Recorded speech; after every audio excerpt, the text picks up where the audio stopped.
ঢাকাই সিনেমার শীর্ষ নায়ক শাকিব খান ও বর্তমান প্রজন্মের নায়ক সিয়াম আহমেদ দুজনের লড়াইটা হওয়ার ছিল গত ঈদেই, তবে সেটা আর হয়ে ওঠেনি।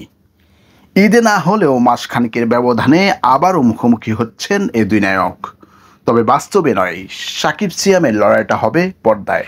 সেপ্টেম্বরেই মুক্তি পেতে চলেছে তাদের নতুন দুই সিনেমা। দরদ নিয়ে প্রেক্ষাগৃহে হাজির হচ্ছেন শাকিব খান, অন্যদিকে জঙ্গলি নিয়ে আসছেন সিয়াম আহমেদ। সিনেমা সংশ্লিষ্টদের দেয়া তথ্য মতে সেপ্টেম্বরের প্রথম সপ্তাহে প্রেক্ষাগৃহে মুক্তি পেতে পারে এই দুই ছবি। একই মাসে জঙ্গলি মুক্তি দিতে চান ছবির পরিচালক এম রাহিম।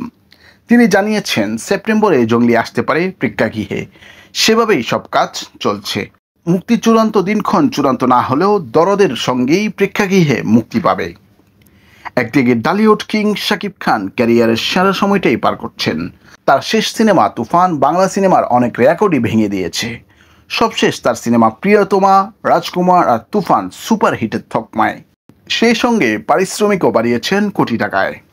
অন্যদিকে ছোট পর্দায় আলোচিত সিয়াম পোরামান 2 আর দহন দিয়ে মন কেড়ে নিয়েছেন সিনেমা প্রেমিকদের। সবশেষ সিনেমা অন্তর্জাল ও অ্যাডভেঞ্চার অফ সুন্দরবনও ছিল আলোচনায়।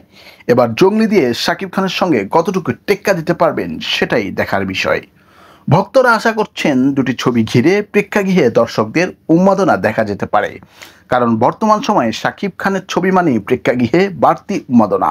অন্যদিকে সিয়ামের সঙ্গে জঙ্গলি সিনেমায় রয়েছে বুবলি, দিঘির মতো তারকারা। সব মিলিয়ে ঈদের বাইরেও প্রেক্ষাগৃহে আলোচিত দুটি সিনেমা পেতে চলেছে ভক্তরা। ফলে একই সময় দরদ ও জঙ্গলি মুক্তির বিষয়টি ইতিবাচক হিসেবে দেখছেন সিনেমা সংশ্লিষ্টরা। ইতিমধ্যেই দরদের পোস্টার ও টিজারে ভক্তদের মুগ্ধ করেছেন শাকিব খান। অন্যদিকে জঙ্গলির পোস্টারেও তাক লাগিয়েছেন সিয়াম আহমেদ।